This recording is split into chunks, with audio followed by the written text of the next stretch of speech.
Capítulo 7, continuamos en la serie del libro de Esdras en la guía de Escuela Dominical Camino al Discipulado. Ahí pueden seguir las notas de esta enseñanza en Esdras capítulo 7. Gloria a Jesús. Esdras 7, y miramos ahora el tema de, ahora sí, ya vamos a ver a Esdras. Aquí es cuando él llega a Jerusalén. El retorno de Esdras a Jerusalén es el título de hoy. Gloria a Jesús. Vamos a leer el primer versículo y de ahí vamos a dar inicio al mensaje de hoy. Dice así la palabra de Dios en Esdras capítulo 7, versículo 1. Los que no tienen su Biblia pueden seguirnos. En la pantalla tenemos ya la escritura. Y dice así: pasadas estas cosas, en el reinado de Artajerjes, rey de Persia, Esdras, hijo de Saraías, hijo de Azarías, hijo de Hilcías, y allí vamos a detenernos. Padre, gracias te damos por esta bendición que nos das de reunirnos, de estar en tu casa. Cómo hemos anhelado venir a tu casa, Señor, venir a orar, a alabarte, a cantar y a escuchar tu palabra.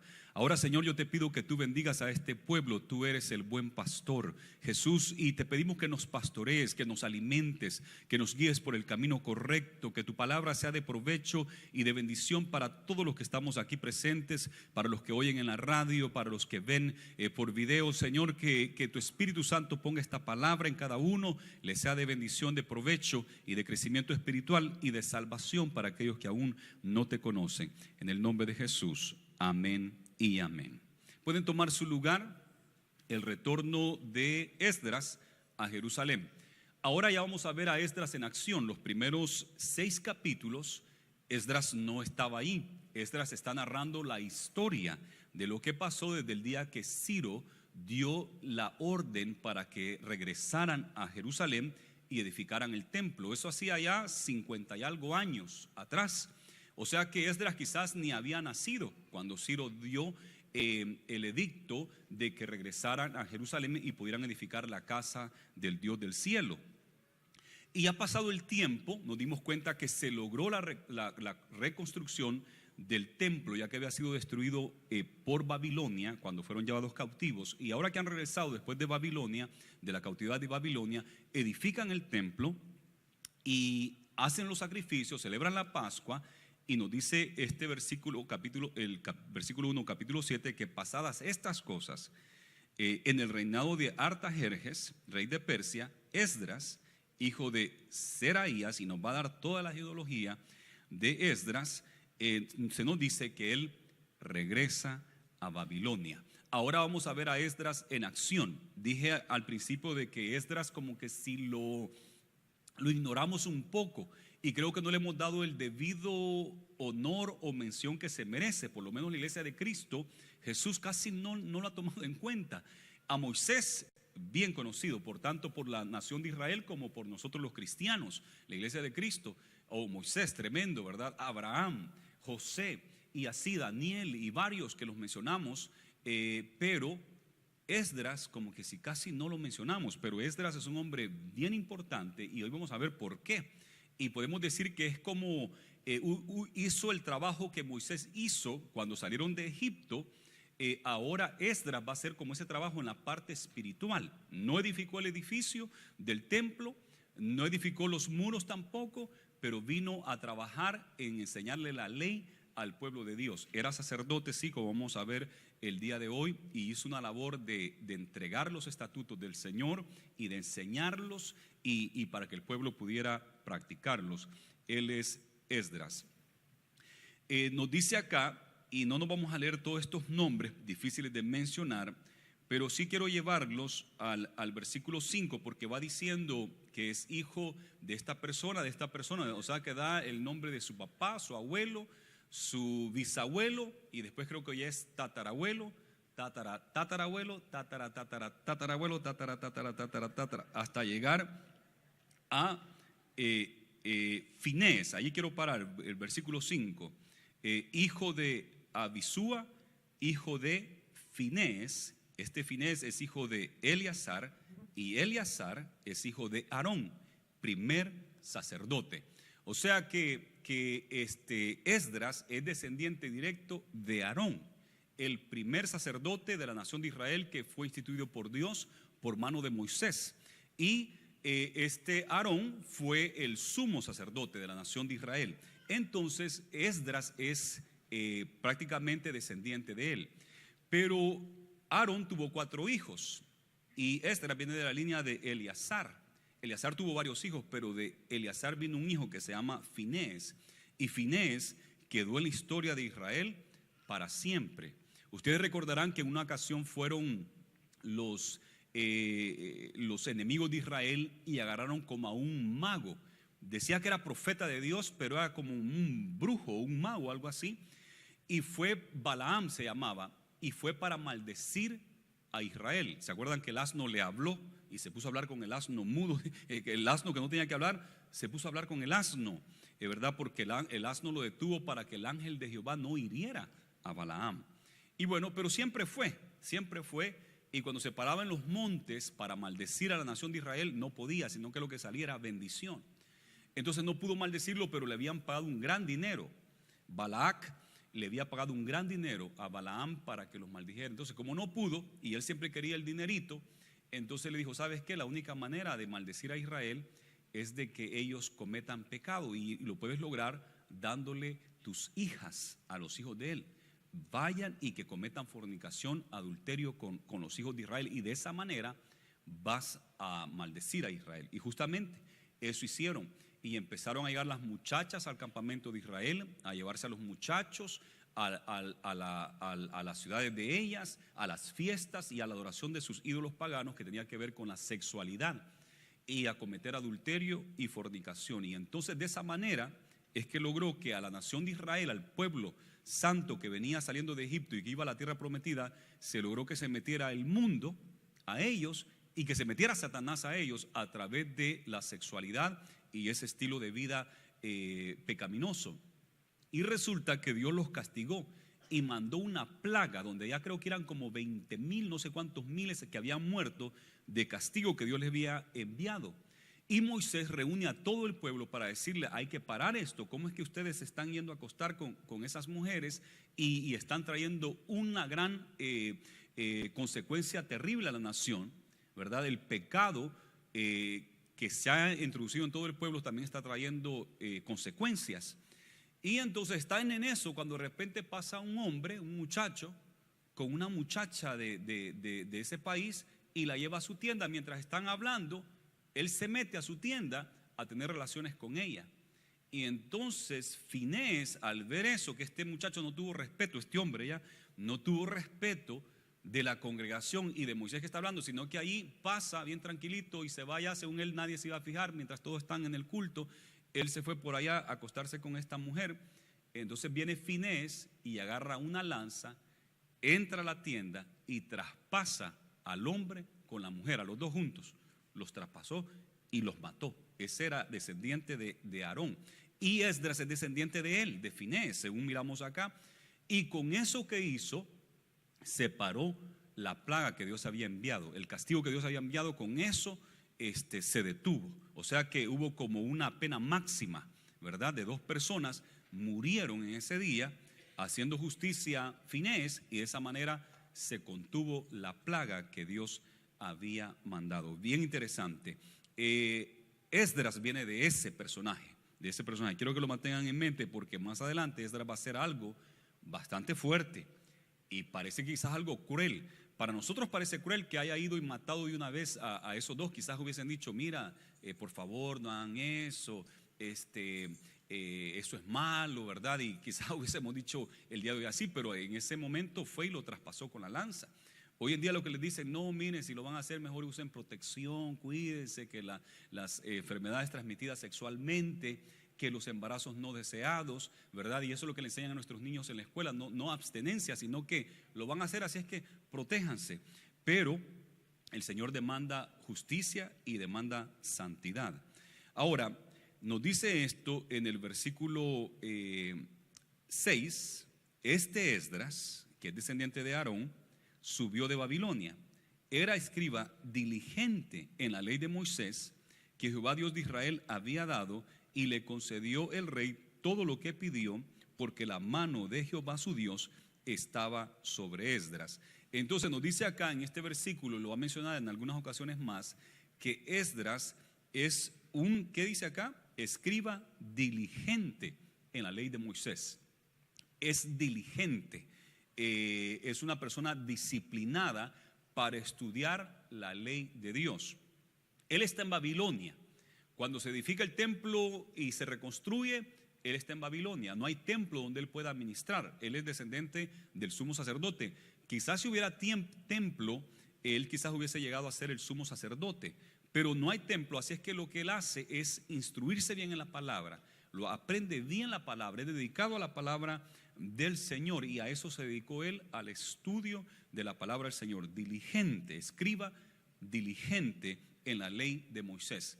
Ahora, al estudiar la ley de Moisés y conocer bien la ley de Moisés, sabe que entonces prácticamente estamos diciendo que también es un abogado, porque una persona que estudia leyes es un abogado. En la universidad, si usted va a estudiar leyes y derecho, entonces al final usted será un abogado, un attorney, ¿verdad?, de leyes. Entonces Esdras prácticamente por su estudio es un abogado también. En el tiempo de Jesús había muchos escribas siguiendo los pasos de Esdras, y todos estos escribas muy preparados, varios de ellos también eran abogados y confrontaban a Jesús porque ellos conocían bien la ley del Señor, porque eran estudiados abogados. Así es que miramos que Esdras, además de ser sacerdote, se ha dedicado tanto al conocimiento de la ley de Dios que prácticamente también puede ser un abogado en cuanto a las leyes de Moisés. Ahora, dice el versículo 7, y con él subieron algunos de los hijos de Israel y de los sacerdotes, levitas, cantores, porteros y sirvientes del templo en el 7º año del rey Artajerjes.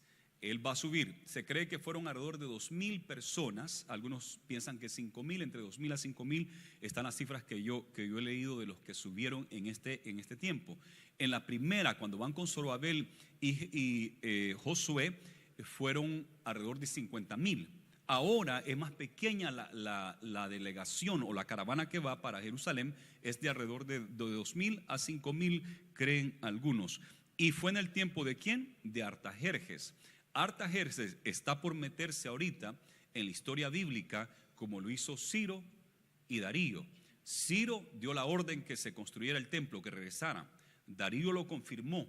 Tanto Ciro como Darío dijeron: hay que dar ofrendas, hay que dar dinero, y que de los impuestos que recoge el imperio, de eso se dé para el mantenimiento del templo. ¿Y sabe qué va a hacer Artajerjes? Lo mismito que Ciro y Darío. Artajerjes también entra entre estos tres, se hace de los 3 reyes de Persa, o 3 emperadores que apoyaron la obra del Señor, la casa de Dios. Continúa acá en el versículo 8, y llegó a Jerusalén en el mes 5 del año 7 del rey, porque el día 1 del primer mes fue el principio de la partida de Babilonia, y al 1 del mes 5 llegó a Jerusalén, estando con él la buena mano de Dios. Nos da el resumen: 4 meses prácticamente, del primer día del primer mes hasta el primer día del 5.º mes, caminaron. No iban en avión, no iban en buses, no iban en carros, iban a pie, y a pie tomó 4 meses aproximadamente para llegar hasta Jerusalén. Continuamos acá, el 10. La buena mano de Dios estaba sobre él. ¿Por qué? Nos dice el 10: porque Esdras había preparado su corazón para inquirir la ley de Jehová y para cumplirla, y para enseñar en Israel sus estatutos y decretos. ¿Qué versículo más importante? Este versículo resalta mucho, porque Esdras había preparado su corazón para inquirir la ley. Se había preparado. ¿Y qué preparó? Su corazón. Se preparó. Nosotros decimos hay que prepararse mentalmente, ¿verdad? Y claro que sí, hay que prepararse mentalmente, pero él preparó su corazón, todo su ser. Él quería estar preparado para profundizarse en la palabra del Señor. Entonces él dispuso su corazón. Yo creo que esto es importante porque muchas veces decimos el caminar es duro, el caminar cristiano, pero cuando uno se dispone en su corazón de que va a ser la voluntad de Dios, uno lo logra hacer porque hay que disponer el corazón. Dice la Biblia, amarás al Señor tu Dios con toda tu mente, con todo tu corazón. Y cuando uno se dispone en su corazón a hacer algo, lo logra. Hay muchachos que se han dispuesto en su corazón ser un atleta profesional. Yo recuerdo a mi hermano cuando tenía como 16 años, él no quería ir a la universidad, él quería jugar fútbol. Y le decía, tenés que prepararte porque imagínate algo te pasa. No, me dice, es que yo solo me veo jugando fútbol y yo no sé, eso es lo mío. Y estaba en su corazón y logró, fue a jugar profesional fútbol y representó a El Salvador en la selección sub-23 olímpica. Entonces logró su sueño. ¿Por qué? Porque su corazón estaba ahí. Y hay muchos muchachos que su corazón está quizás en el deporte, en la música o en algún trabajo, en alguna carrera, y ponen su corazón a esa carrera. Y muchas veces no queremos poner nuestro corazón a Dios, al dador de la vida. Pero Esdras puso su corazón para Dios, para conocer la palabra del Señor. Y yo creo que nosotros los discípulos de Jesús debemos de tener de corazón, debemos de servirle de corazón a Jesús, ¿verdad? Seguirlo de corazón, porque si somos discípulos, esto debe ser de corazón, debemos de disponer nuestro corazón para la obra del Señor. Él se preparó en su corazón, nos dice acá este versículo 10, porque Esdras había preparado su corazón para inquirir la ley de Jehová y para cumplirla y para enseñarla. Se preparó. Él sabía que él iba a regresar a Jerusalén un día. Él lo sabía, el Señor había dado la promesa y él estaba consciente de esto. Por lo tanto, él se preparó en su corazón porque él sabía que iba a regresar a Jerusalén y para cuando regresara él tenía que estar preparado. 3 cosas. 1, aprender él personalmente, aprender a inquirir la ley de Jehová, entenderla, número 1. Número 2, vivirla, practicarla, como nos dice acá, para cumplirla. Y tercero, para enseñarla. Y yo creo que los que predicamos, los que enseñamos, los padres de familia, ¿verdad?, que están acá presentes el día de hoy, tienen hijos a los cuales hay que enseñarles, pero ¿qué tiene que hacer primero el padre? Aprender él, la mamá, aprender ella. Y segundo, vivirlo, ponerlo por obra y después enseñarlo. Pero algunas veces queremos aprenderlo y enseñarlo y nos saltamos el segundo paso de ponerlo por práctica. Queremos que los hijos lo pongan por práctica, pero nosotros no lo ponemos por práctica y así no se puede enseñar, ¿verdad? Así no se puede, porque si usted quiere hacer eso, si usted quiere enseñar a sus hijos simplemente con teoría y no con la práctica, lo que usted se va a encontrar es dando muchos sermones y muchos regaños, pero no va a estar dándole lecciones objetivas que ellos puedan ver. Y esto va para todos nosotros como cristianos, como líderes. Nos toca aprender la palabra del Señor, practicarla, ponerla por obra y entonces poderla enseñar. Y nuestro mensaje, nuestra predicación va a tener autoridad y va a ser eficaz porque lo estamos viviendo. Tenían el problema los escribas del tiempo de Jesús, muy inteligentes, muy doctos, conocían bien, les encantaba el estudio, pero no lo ponían por obra, no lo practicaban. Entonces Jesús dijo de ellos una vez al pueblo, dicen, ¿saben qué? Los fariseos, los escribas, está bien lo que dicen. Entonces, lo que tienen que hacer es escuchen lo que ellos dicen, hagan lo que ellos dicen, pero no hagan lo que ellos hacen. Así tuvo que decir Jesús. Lo que ellos dicen está muy bonito y es correcto y uno puede decir amén a eso, pero lo que ellos hacen, eso no lo hagan. Entonces, hagan como dicen, pero no hagan lo que ellos hagan. Así dijo Jesús acerca de los escribas, porque no lo practicaban. Que el Señor nos ayude a nosotros a practicarlo. El libro de doctrina de nuestra iglesia, el título que se le puso es esto aprendimos, esto vivimos, esto enseñamos. Yo no sé si lo agarraron de acá, hace unos 60, 80 años atrás. Nuestra iglesia tiene más de 100 años de existencia y en el libro, el manual de doctrina de nuestra iglesia se llama esto, bien simple, están ahí todo lo que es bíblico y es esto aprendimos, esto vivimos, esto enseñamos. Yo creo que está bien dicho. Esdras así mismo lo vivió, lo aprendió, lo practicó, lo cumplió. ¿Y para qué? Lo aprendió y lo cumplió para poderlo enseñar, para dar el ejemplo en Israel y enseñar en Israel sus estatutos y decretos. Esta es la copia de la carta que dio el rey Artajerjes al sacerdote Esdras, escriba versado en los mandamientos de Jehová y en sus estatutos a Israel. Fíjese la fama que tiene Esdras, escriba versado en los mandamientos de Jehová y en sus estatutos a Israel. Tiene esa fama en Babilonia, tiene la fama que es un escriba versado. Y además el rey va a decir que es un erudito, un escriba erudito. Y mire la carta que escribió Artajerjes, y dice así en el versículo 12: Artajerjes, rey de reyes, a Esdras, sacerdote y escriba erudito en la ley del Dios del cielo, paz. El título que él se da es Rey de Reyes. Artajerjes, Rey de Reyes. Y nosotros nos ponemos un poquito medio celosos o medios incómodos si alguien dice que es Rey de Reyes, porque para nosotros el único Rey de Reyes y Señor de Señores es ¿quién? Cristo, ¿verdad? Cristo Jesús. Démosle un fuerte aplauso a Él. Él es el Rey de Reyes y Señor de Señores. Y ese título de Rey de Reyes, a mí me pone incómodo que un hombre diga yo soy el Rey de Reyes. Pero en parte tiene razón, porque él es rey del imperio medo-persa y debajo de él hay varios reyes. Hay muchos reyes debajo de él y es el rey de estos reyes. Por en vez de, a mí me decían que era pastor de pastores y eso también se oye medio raro, porque habían salido varios pastores de la iglesia, ¿verdad? Y hay pastores hoy en día que me dicen que yo soy el pastor de ellos, y le entiendo, porque yo así digo de mi pastor. Yo soy pastor y somos varios pastores, pero decimos mi pastor, José Castro Betancur. Entonces, pastor de pastores, ¿verdad? Y se entiende ese término, pero sabemos que el único pastor de pastores es Cristo Jesús. Él es el príncipe de los pastores. Nos pasó con mi esposa cuando vino la mamá de Cecilia a visitarnos aquí a Bakersfield, y agarró al niño y le dice, porque siempre le dice a los bebés rey, ¿verdad? Es mi rey. Pero a ella le gustaba tanto el niño, lo ama tanto, que le decía que era mi Rey de Reyes. Y Cecilia y yo nos quedamos, no le diga Rey de Reyes es Jesús. Y le explicamos, no, mire, Rey de Reyes es, no, dice, él es mi Rey de Reyes, le decía al bebé. Y le tratamos de explicar de que no, ese es un título mesiánico, ese título es de Cristo.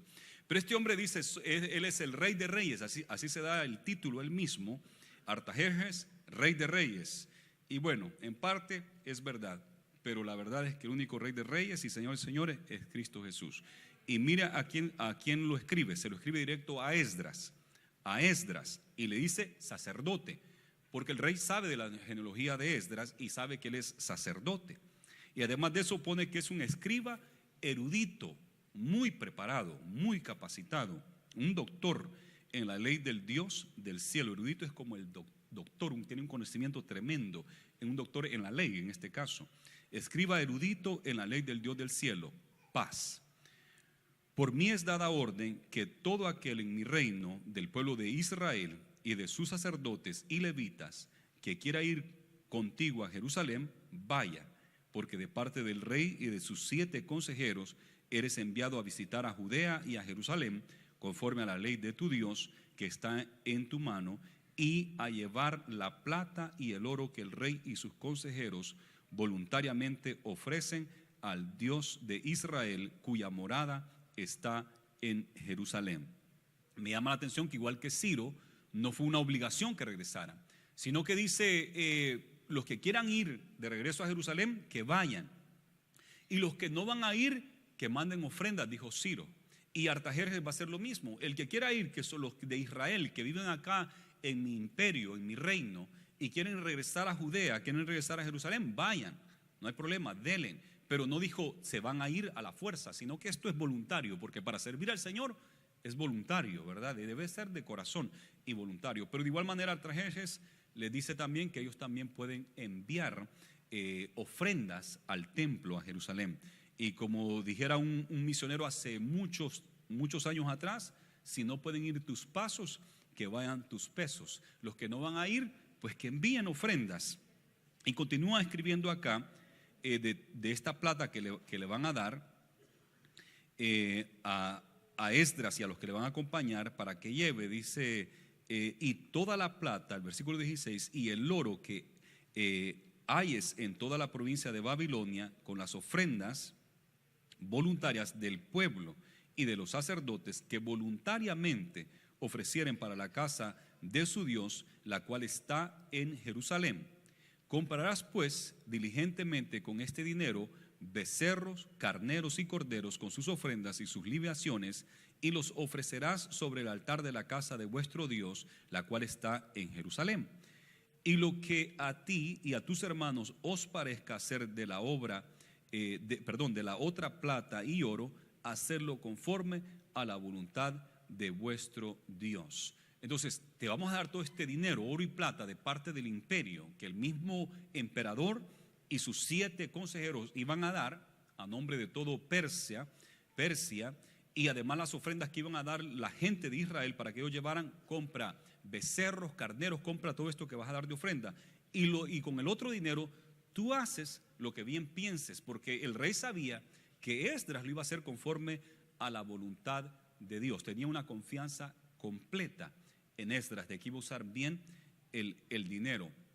Sabe de que miré también cuando se reedificó el templo, más bien se remodeló el templo en el tiempo de Josías, que se le dio dinero, y no contaban el dinero a los carpinteros y todo, sino que ellos sabían de que el dinero lo iban a usar correctamente para la obra del Señor, porque eran hombres y mujeres temerosos de Dios, que no iban a mal usar ese dinero.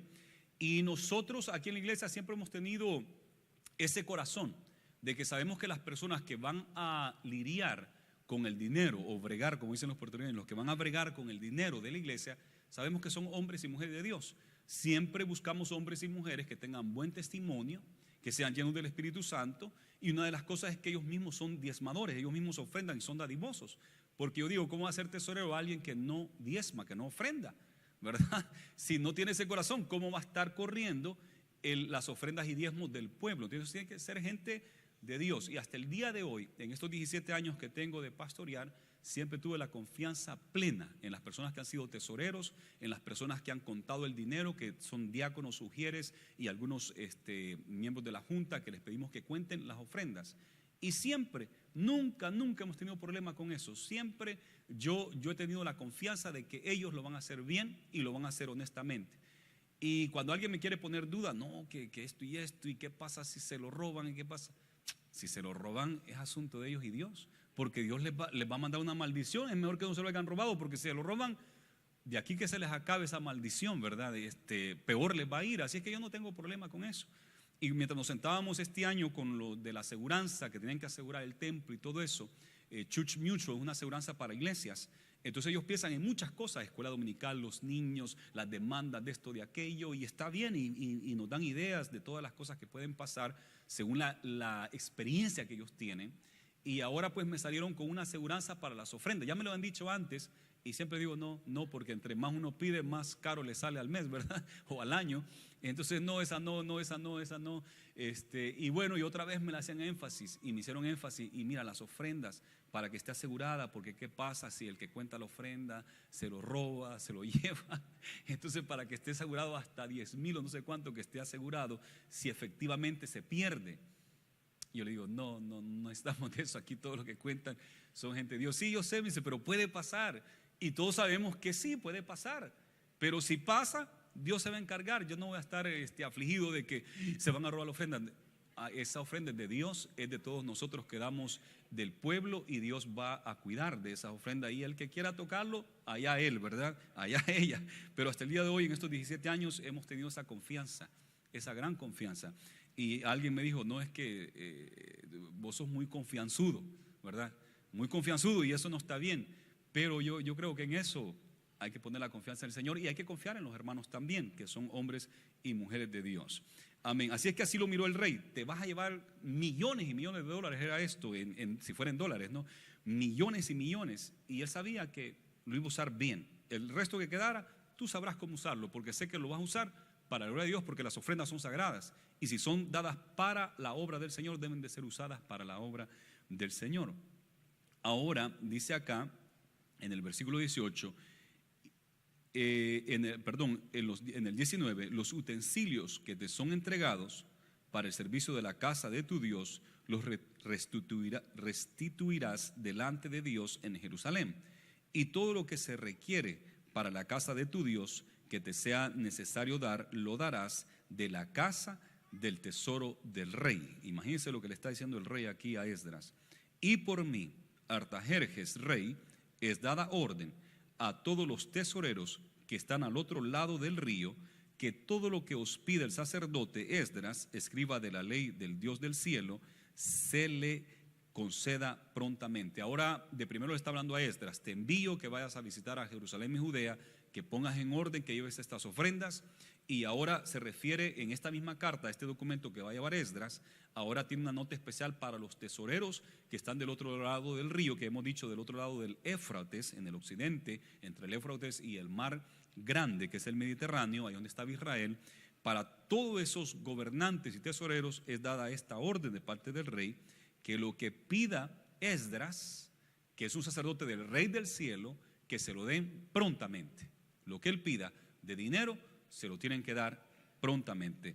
Hemos visto ya que se refiere al Dios del cielo, y les comenté la otra vez cómo la Shekinah de Dios tuvo que salir del templo, el templo fue destruido, y de Esdras, Nehemías, Esdras, Nehemías y el resto de los profetas del tiempo después de la cautividad siempre se refieren al Dios del cielo, el Dios del cielo, porque Él está en el cielo. Antes se hablaba mucho del Dios de Israel, aunque aquí lo menciona el Dios de Israel, pero más se dice el Dios del cielo. Y Jesús nos dijo que cuando oráramos nosotros dijéramos: Padre nuestro que estás en los cielos, ¿verdad? Él es el Dios del cielo. Eso quiere decir que Él es el Dios del universo, no solamente de nuestro planeta, del universo entero. Él es el Dios del cielo. Y eso me da a mí fortaleza y me da gozo, aunque yo sé que están las leyes terrenales y tenemos que cumplirlas, excepto cuando van en contra de la voluntad de Dios. Entonces es menester obedecer a Dios antes que a los hombres. Pero mientras estas no choquen contra la ley de Dios, hay que obedecer las leyes humanas. Jesús nos lo enseñó, los apóstoles nos lo enseñaron. Hay que obedecer las leyes humanas y hay que someternos a ellas.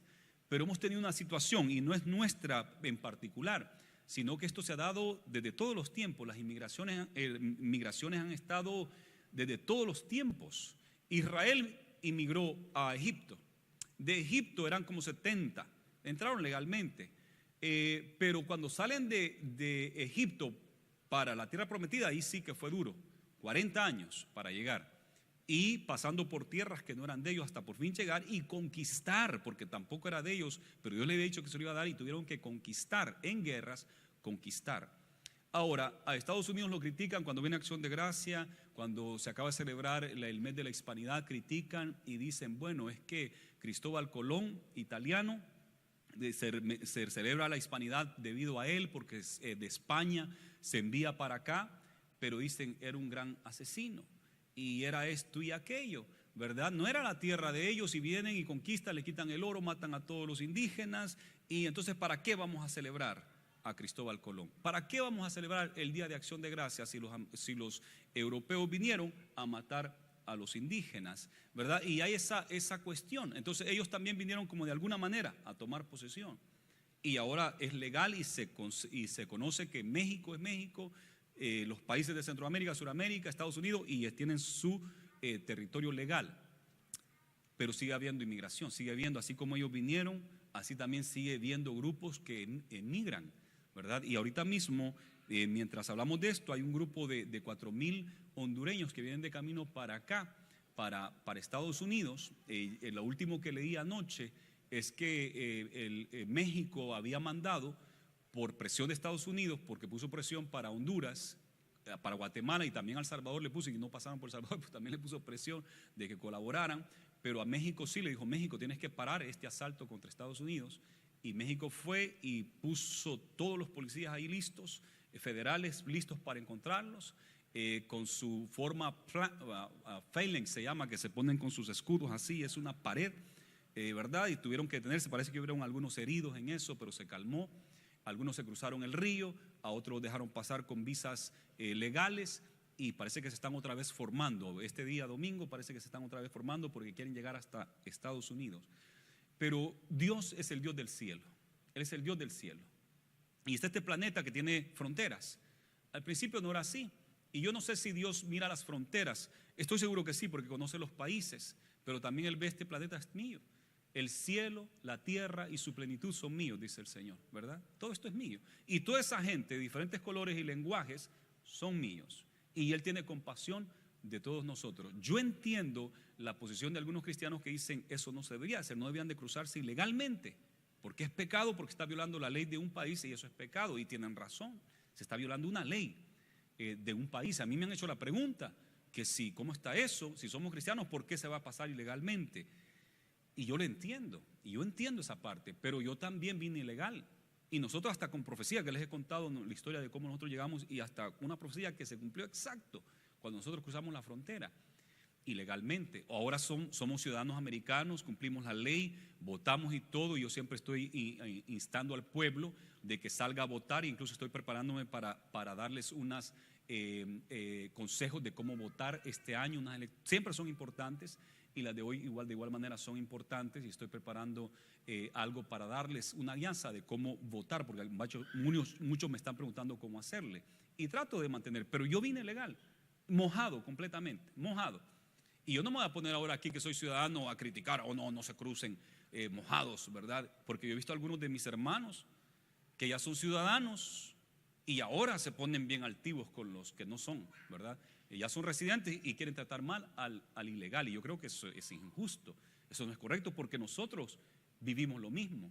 Y ahora lo que lo están viviendo, ¿cómo nosotros ahora no vamos a ser los más santos o los más rectos que ellos? Y igual nos tocó a nosotros. Y si no le tocó a usted, quizás a sus padres les tocó, porque si está aquí es porque habla español y porque tiene descendencia latinoamericana, y algún padre llegó. Sé que algunos llegaron todo legal, gloria a Dios por ellos, son poquitos los que hicieron todo legal, pero la mayoría nos le caímos como pudimos, ¿verdad?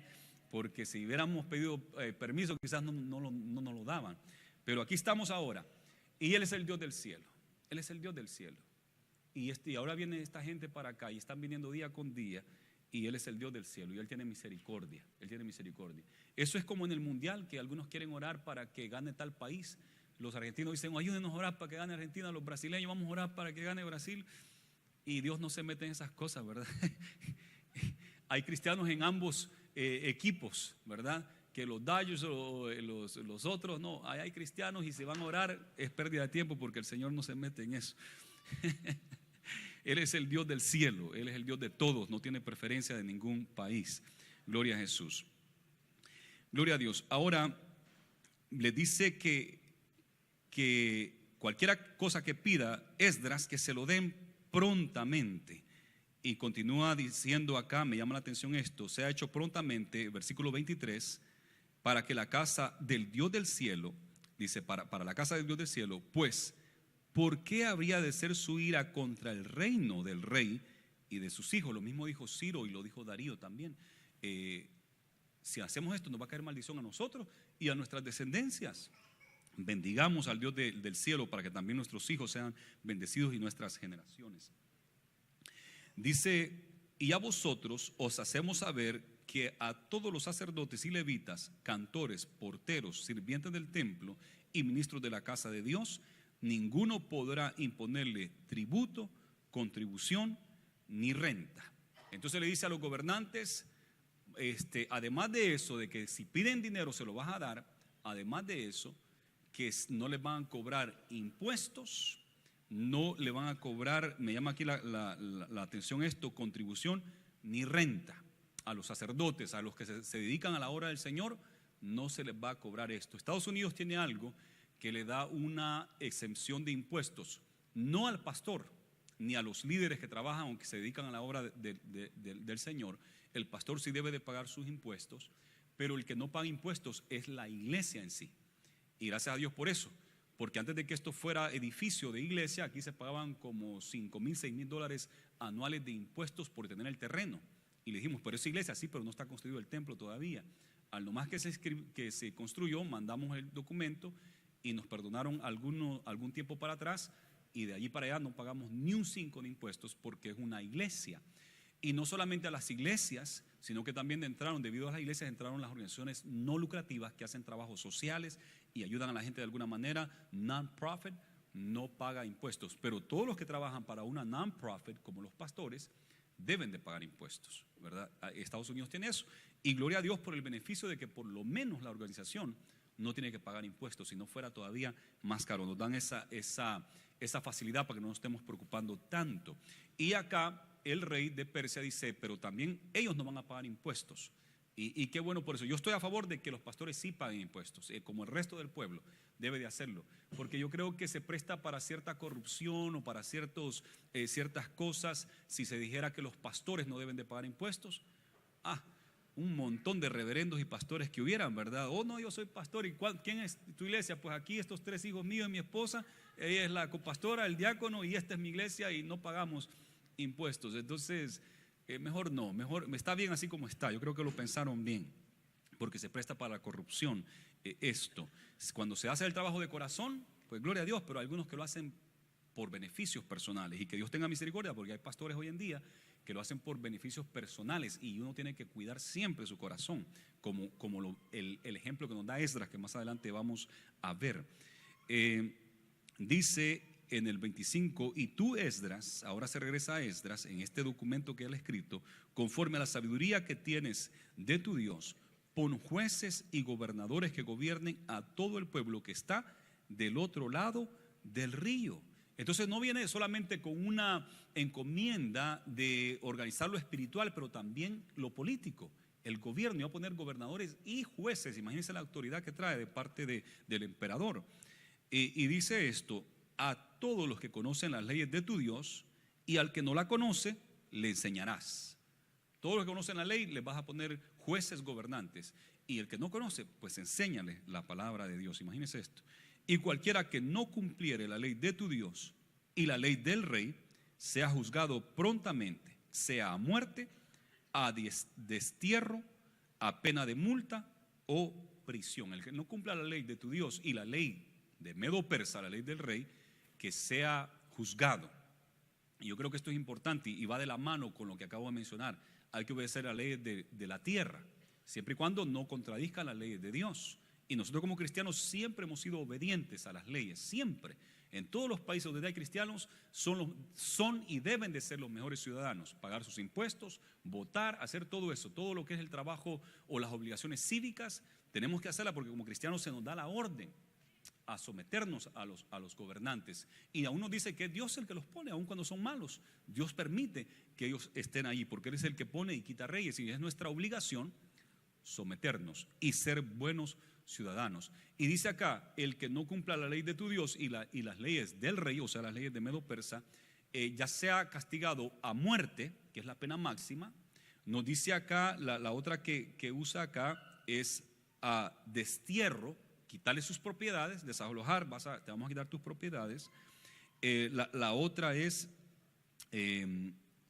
perdí por acá el versículo, destierro a pena de multa. Un ticket, ¿verdad? Como cuando tenemos que ir a pagar una multa de tránsito, una multa o prisión, así mismo. Y esto es importante. Yo creo que para que haya orden debe de estar esto así, porque cuando el policía pone las luces, ¿verdad? Que qué rápido le baja uno la velocidad al carro, y qué rápido agarra el cinturón y despacito trata o deja caer el teléfono, ¿verdad? O lo pone porque cuando el policía está ahí, rápido cumplimos las leyes. Y somos testigos todos. Cuando va uno por ahí cerca, todos van a 70. Qué extraño. Cuando no está, vamos a 80, casi todos, ¿verdad? Pero cuando hay presencia de policía, como que si rápido queremos obedecer las leyes. Y debe de estar estas leyes. ¿Sabe que ha habido una gran controversia en Estados Unidos, en diferentes estados, y unos han estado a favor o en contra de la pena máxima, y es la muerte, ¿verdad? Y la cárcel, y algunos siguen peleando y bien apasionados con lo de la cárcel. La cárcel no ayuda, por lo tanto no tienen que haber cárceles. Y entonces, ¿qué vamos a hacer? No, pues la cárcel no genera, no restaura, peor los hace, así es que no estén presos. Y la pena máxima, eso es de gente no civilizada. ¿Cómo nosotros como civilizados vamos a tener la pena máxima? Y entonces hay que dejar ir libre a un hombre asesino, a un hombre violador. No hay que matarlo, no hay que darle la pena máxima y poner en riesgo la vida de miles de personas en la comunidad. ¿Y sabe lo que sucede? Esto es que cuando alguien es condenado a la pena máxima es para proteger a la comunidad. Cuando alguien es echado preso es para proteger a la comunidad. No es meramente para cambiarlo a él. No, hay un dicho, se quedó bien célebre cuando estaba el tiempo de los vaqueros. ahorcar a un hombre que había violado a unas mujeres y había matado a no sé quién, y lo agarra la ley. En aquel entonces no andaban bromeando mucho con eso, rápido ahí, y unas palabras antes de hablar, sí, dice, esto me da una gran lección a mí, y eso fue lo último que dijo. Pero la lección no era para él, porque él no iba a aprender ninguna lección. A él era pena máxima. Lo que era proteger a todas las mujeres y niños y hombres de ese pueblo. Para eso es que había que matarlo a él. Pero hoy la gente piensa, no, la pena máxima, entonces hay que sacrificar a los miles de personas de nuestra comunidad para que ese hombre esté tranquilo. No se trata de protegerlo a él, sino que hay que proteger al resto de la persona, y por eso están las cárceles y por eso está la pena máxima, ¿verdad? Así consiste. Pero hay un trastorno en el pensamiento últimamente de la gente, se ha trastornado en la manera de pensar, y quieren ganarle a Dios, y Dios fue el que instituyó todo esto, y quieren ser más sabios que Dios. Y hay una manera bien extraña de pensar. Imagínense que creen que la relación íntima sexual entre un hombre y un hombre es algo saludable y que se pueden casar y que es algo bonito y que hay que hacer una gran boda y que el alcalde debe estar allí y que hay que aplaudirle. A eso que es contrario a la naturaleza, que es contrario a la naturaleza misma, que trae enfermedades físicas, emocionales y espirituales. Y eso ahora hay que celebrarlo como una gran cosa. Eso es pensar mal. Y de igual manera están pensando mal en muchas leyes.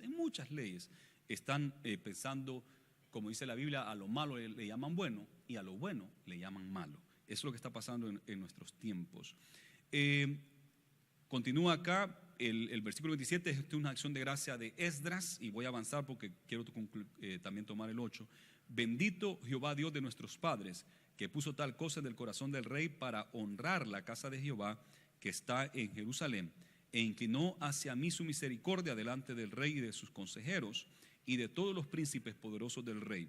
Y yo, fortalecido por la mano de mi Dios sobre mí, reuní a los principales de Israel para que subiesen conmigo.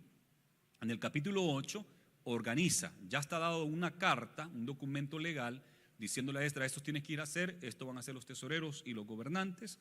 Ahora él reúne a la gente. En el capítulo 8 nos da el nombre de los jefes que iban al frente y la cantidad de personas que iban con ellos. En el versículo 15, Esdras 8:15, los reuní junto al río que viene de Ahava y acampamos ahí 3 días. Y habiendo buscado entre el pueblo y entre los sacerdotes, no hallé allí de los hijos de Leví. Entonces despaché a Eleazar, y nos da una lista de hombres que fueron hombres doctos también, igual que él, nos dice el versículo 16, y los envié, dice el versículo 17, a Ido, jefe en el lugar llamado Casifia, y puse en boca de ellos las palabras que habían de hablar a Ido, y a sus hermanos los sirvientes del templo en el lugar llamado Casifia, para que nos trajesen ministros para la casa de nuestro Dios. Iban ya con todo, pero no hay quienes iban a servir en el templo, y tenían que llevar servidores. Entonces había un lugar que se llamaba Casifia, donde habían descendientes de los levitas que sabían trabajar como porteros, como diferentes ministerios dentro de la iglesia o dentro del templo, que se tenían que hacer, y le llaman ministros a los que están en la puerta.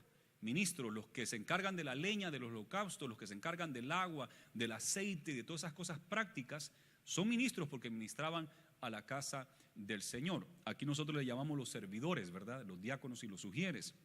Entonces son los ministros.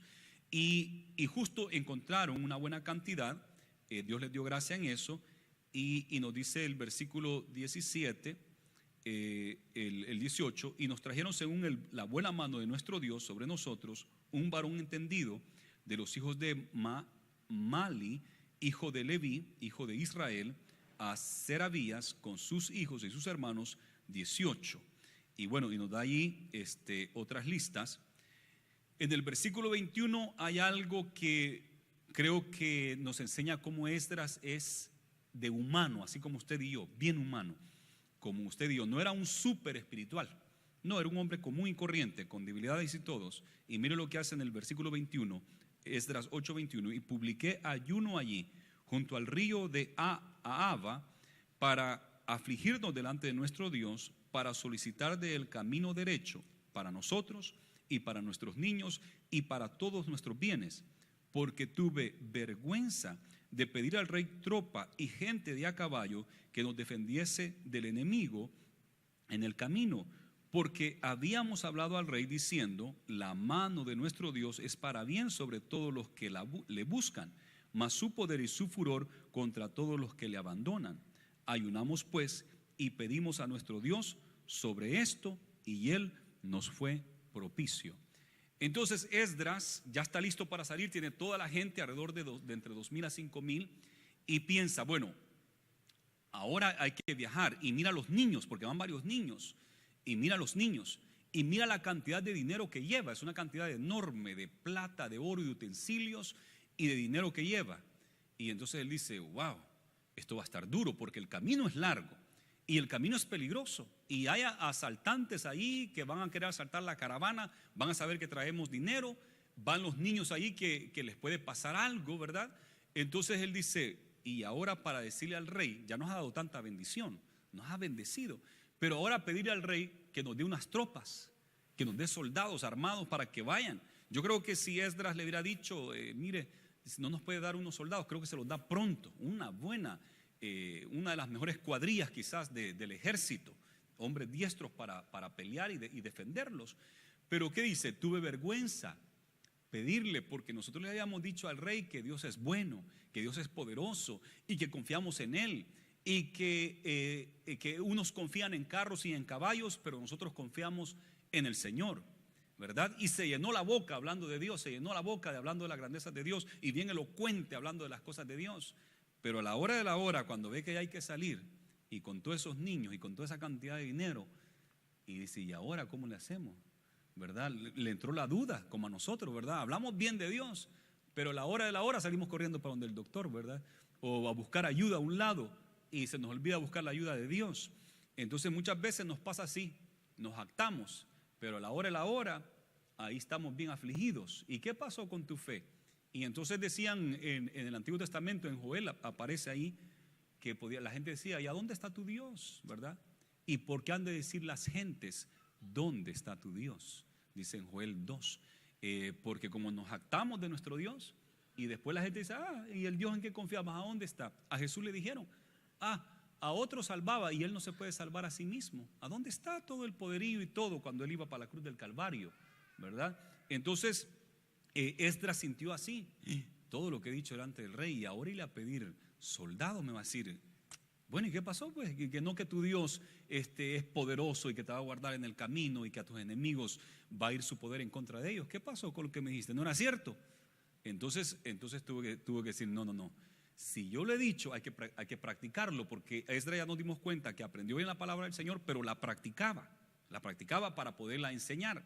Entonces dijo: bueno, ya no llenamos la boca hablando de la grandeza de nuestro Dios, hoy vamos a tener que confrontar esto con la ayuda de Dios. Vamos a depender de Dios, y el Señor muchas veces nos lleva ahí a depender de Dios. Esdras podía depender del rey, porque era un hombre multimillonario este rey, que le ha dado tanta cantidad de dinero y el apoyo legal y económico para que vaya al templo y ministre allí, que fácil hubiera podido depender del rey, pero él no quiso depender del rey. Y aquí dice: voy a depender de Dios. Muchas veces el Señor nos lleva a depender de Dios y nos tiene que quitar esas muletas donde nos agarramos, donde confiamos, de gente que nos confiamos. El Señor nos los quita para que confiemos de Él, y que tenemos que confiar completamente de Él. En esta construcción el Señor me enseñó eso. Era una construcción grande esto, ¿verdad? Fuerte, 1,5 millones.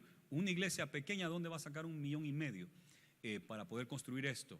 Y el Señor claramente, yo había puesto mi mirada en 3 hombres millonarios, y el Señor me dijo claramente: no te apoyes en ninguno de ellos, porque apoyarse en ellos es como agarrarse de una caña seca que se va a romper y las astillas se te van a meter en la mano, vas a estar mal. Y el Señor me lo dijo, y yo lo repetí 4 o 5 veces en ese proceso, y lo repetía no solamente porque el pueblo lo supiera, sino para recordarme yo: no puedo confiar en nadie. Y las personas que yo pensé, cabal, no ayudaron. Esto Dios quería hacerlo con su poder y a través de todos nosotros, ¿verdad?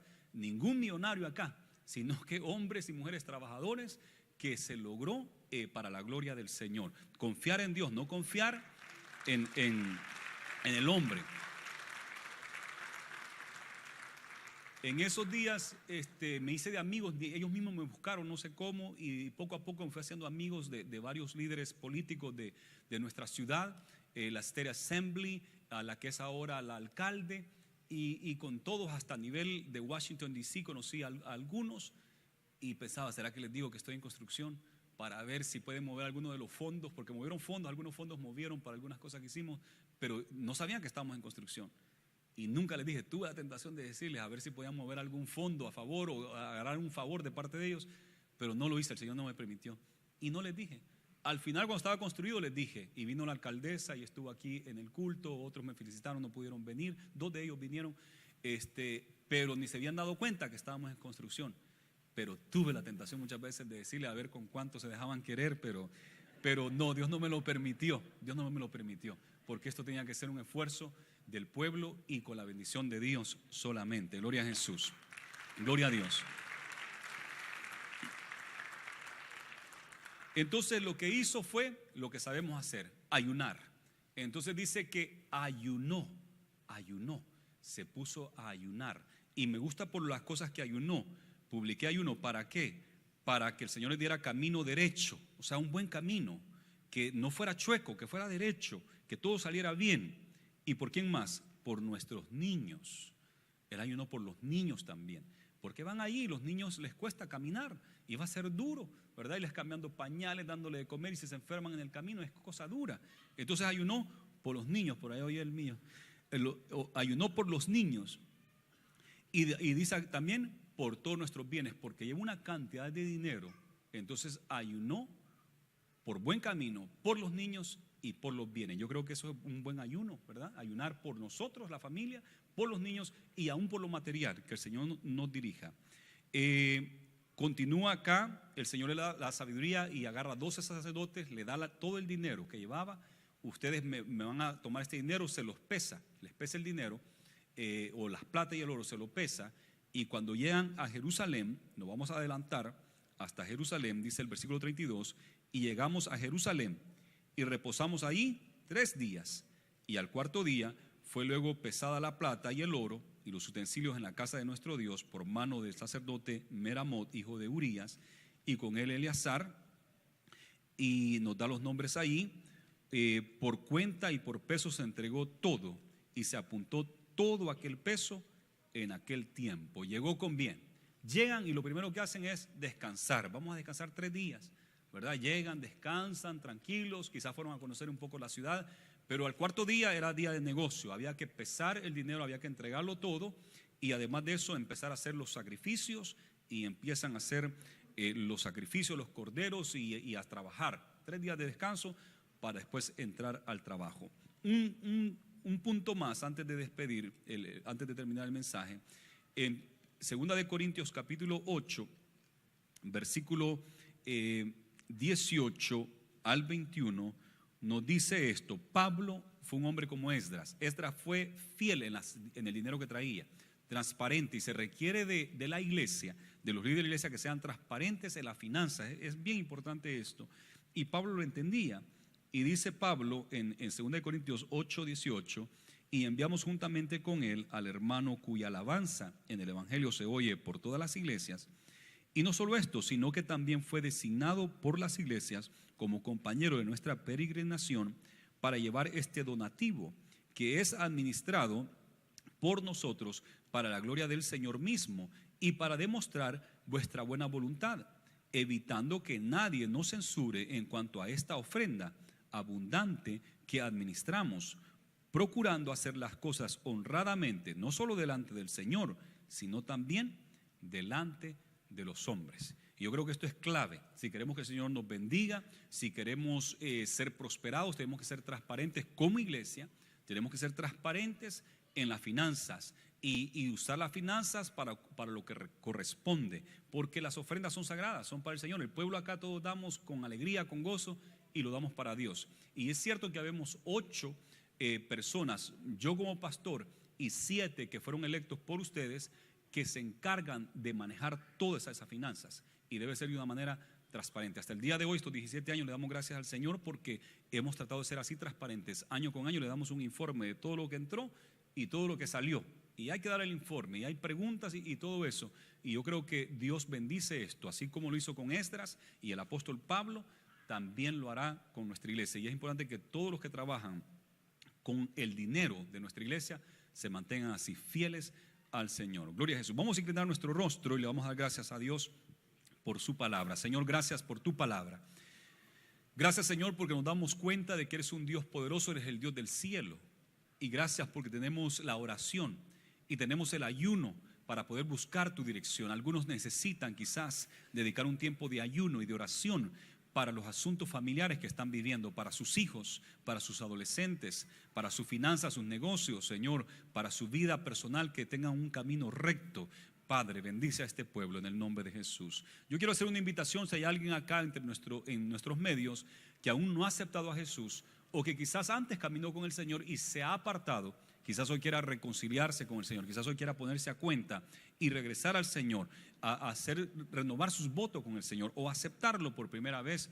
Hoy es el día de salvación. ¿Hay alguien? Levante su mano. Desde aquí yo voy a ver la mano levantada para orar por usted. Si usted levanta su mano, nos está enseñando que usted está aceptando a Jesús o reconciliándose, y vamos a hacer una oración. Cuán bello es mi